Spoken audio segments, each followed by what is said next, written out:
All right, welcome back. Let's get to a mad dash. We've got about 7 minutes before we get to the beginning of trading here at the New York Stock Exchange. You want to talk FANG, but the actual original? No, that's important because we did our show from the Air Force Academy in Colorado, and there was this guy there, and I'm driving out, and he goes, "You buried me in FANG." And I said, "Facebook, Amazon, Netflix." He goes, "Oh, no, I thought you meant Diamond Energy," of which was not true.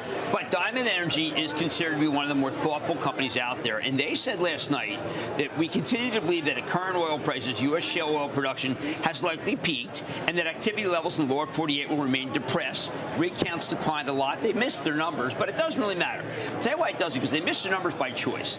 They're choosing to not drill and not bring up a lot of oil here because, frankly, they think prices are depressed. I think so, too. I think that when OPEC Plus just put more barrels on, obviously Russia is pumping like mad. We just saw what WTI is doing and has been doing. Right. Of course, the president says, "Oh, we've never been more," but that's not really true. No, what matters is that oil's coming down, insurance costs are coming down. If we could get housing down, then we could have a very strong economy.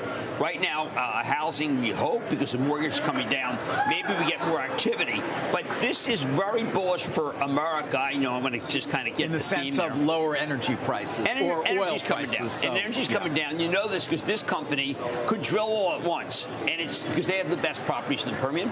Right, but they're not going to because the returns are not as great as they otherwise would be. It goes back to what we talked about 10 years ago in terms of the change in the oil companies deciding to return capital as opposed to putting it in the ground. Because they don't want to do what happened in 2016 when they all kept pumping because they said, "Oh, we got a president in the White House who loves us," and they crushed their margins. They're not letting that happen. All right. Great point. Thank you. Thank you. I know it's not about Washington. Diamondback's a good company. Don't buy it yet.